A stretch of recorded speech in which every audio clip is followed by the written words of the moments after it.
trying to find a microphone. So hang out for 1 second. Oh, there it is, right there. Got it. Right where it should be and right where I need it. Can everyone hear me? Yes. Good. For everyone that doesn't know me, my name is Greg Lauer. I am the Director of Music, Traditional Music and Organist here at Faith Lutheran Church. And welcome to all of you. This is number 3 or 4? This is number 4, our 4th concert in the Shober concert series. We're so thrilled to have the Encore Chamberwinds here today, Rob, Mindy, and David, and we are so thrilled to have them. Rob's going to do some talking before each piece, so he'll give you some information on it. When you see the pieces listed, there are several movements for each one.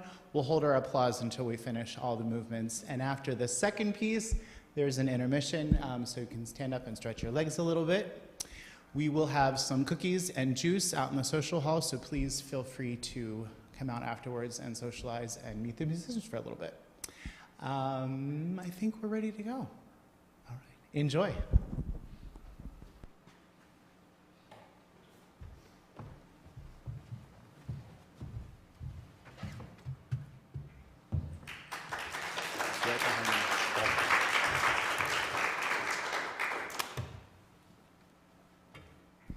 I think Greg was testing me for an early Easter egg hunt. I found the microphone. Hello, my name is Rob Soroy. We are the Encore Chamberwinds. We're so thrilled to be here. I first was in contact with Greg back in August because he was looking for new chamber groups for this recital series, and lo and behold, we're here. We were first booked for a recital date in January, but that was inconveniently placed on the same night as the AFC Championship game. So we figured there was a lot more Baltimore friends that had higher priorities on that evening, so thank you for rescheduling. You were asking me for what type of music we're playing. Well, we're going to travel back in time to post-World War I France, to a very, very eclectic group of composers that we love performing music from. During that time, everybody was kind of like, we're done with the old traditions. We're not going to marry ourselves to the total music of Richard Wagner. We're not going to hang out with the Impressionists of Ravel or Debussy. We're not going to hang out with the Russian Franco school, our Lord and Savior Stravinsky. We're going to do our own thing. And Ebert is a great example of that. You can kind of consider it to be new classical, neoclassical music, but he doesn't marry himself to the traditional forms of classical music. There's 5 brief movements here that have their own little character. So here is the Ebert Trio.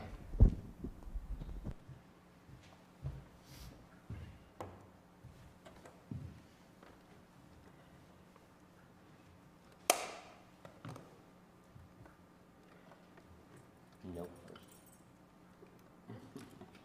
Yes. A little bit.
as we've, excuse me, let me get the microphone.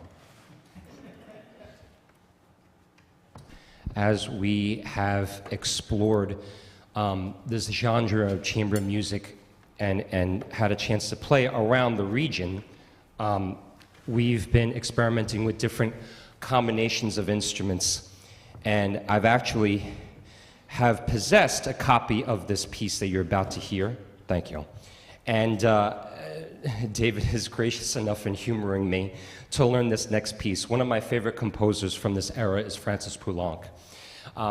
And unfortunately, for me, he wrote sonatas, really, really well-known sonatas for all the woodwind instruments except the bassoon. It is what it is. I was robbed on that front. But there was a lot of also incredible chamber music that he wrote specifically for woodwind instruments. I recommend you check out the oboe, bassoon, and piano trio. And while I was in college, he wrote this really wicked piano sextet, which features a full woodwind quintet and piano. But we're going to go small today. This is the piano, I should say, the clarinet and bassoon sonata from 1922. And I'd like to share a little artifact that I got about 12, 13 years ago. For those of you who know, how many of you have been to the George Peabody Library down in Baltimore? Peabody Institute. Highly recommend you check it out. It's gorgeous. That's where I went to school at the Peabody Conservatory, and that's where I found this copy, this original copy from a book sale, and it's copyrighted 1924. So it is 100 years old this year. And I've been wanting to play it ever since, and thank you again to Dave for learning it with me. It's got a lot of history here, other than it's being faded out. It originally belonged to the inventory of the State College at Potsdam, SUNY Potsdam in New York, and it still has the original card here. I don't recognize some of the clarinet players' names, but I do recognize some bassoon players' names, and there's Christopher Wiett, who I've had some master classes with. He was the longtime principal bassoonist of the Toronto Symphony, and if you're a Buckeyes fan, he taught for many years at Ohio State. And then, there you go. And then another name that's really wild to me that I recognize is Alan Goodman. He was a longtime principal bassoonist of the Los Angeles Philharmonic. And prior to that, he grew up in a hometown not too far away from me in Long Island, New York, if you couldn't tell from my accent. And my first bassoon teacher, Bill Katz, who was a longtime band director up there, he had his first student, this guy here, Alan Goodman, back in the 50s. And the wild connection with this history is, while Alan Goodman was second bassoon in the New York All-State Orchestra, that same year, the principal bassoonist came from upstate New York, a gentleman by the name of Phil Kolker. And if you're a patron of the Baltimore Symphony, Phil Kolker was my former college teacher, who was the longtime principal bassoonist of the Baltimore Symphony down here. So it's a very, very interesting, small network of bassoon players that are connected with this card. And I just wanted to share that with you. This is the original edition. It was later edited in 1945. You're going to hear the second edition today. There's no difference in thematic material. The only difference is some of the articulations are slurred just to smoothen out the texture. And we're going to feature the second and third movement today. Thank you.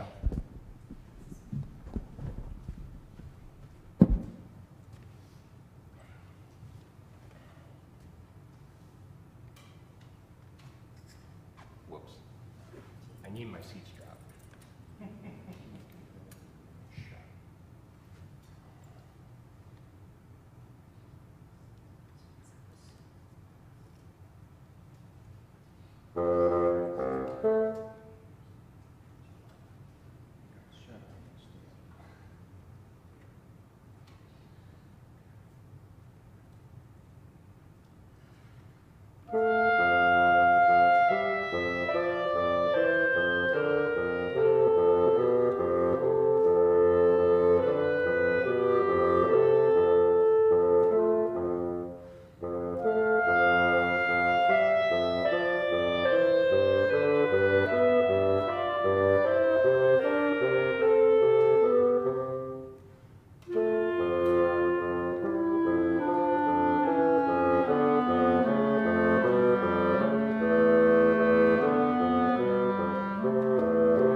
fun thing about this movement, we have to do some interesting page turn engineering.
There's a single restroom out here, but the main restrooms are down the hallway this way. If you're not sure where, just ask someone. We'll come back in about 5 or 8 minutes or so.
You're still here, awesome.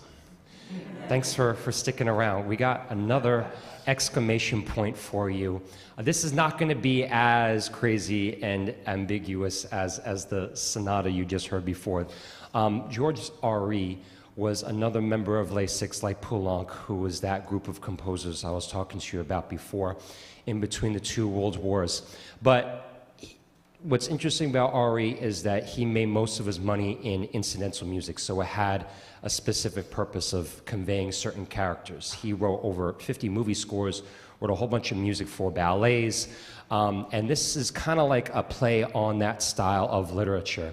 There's 3 dances here, and I like to think of this as like if you're listening to background music at like a puppet show, this might be what you would be listening to. So here's our last piece for this evening. Oh, I totally forgot. The fun thing about this when we first learned this trio was we were getting ready to play this after the Bear, and Dave is such a phenomenal musician, it sounded off by like a half a step. We're like, what's up with this? Is there something wrong with the score? Well, it wasn't indicated that this requires an A clarinet. And if you are a clarinet player, some clarinet aficionados in the audience know that there's different tunings of clarinets based on the keys. So if you're hanging out in some sharp keys, a lot of orchestral scores will opt for a slightly longer version, the A clarinet, and you don't have to do as many mental gymnastics with the sharp keys. And that's the purpose why you often use that in this classical literature. So once again, here's the arie.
Exactly right there. Oh, no. Oh, well. It's okay.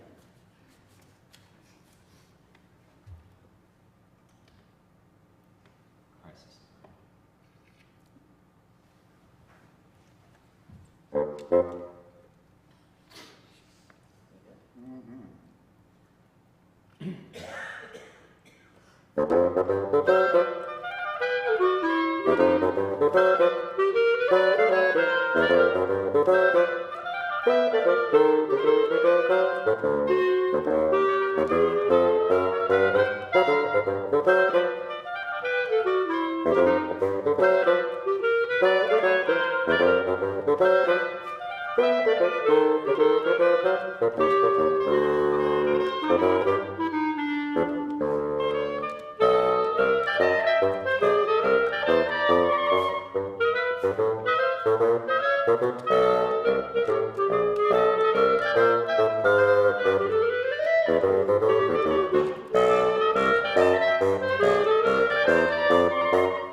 We're going to have a little reception out in the social hall, so take some time to go out there.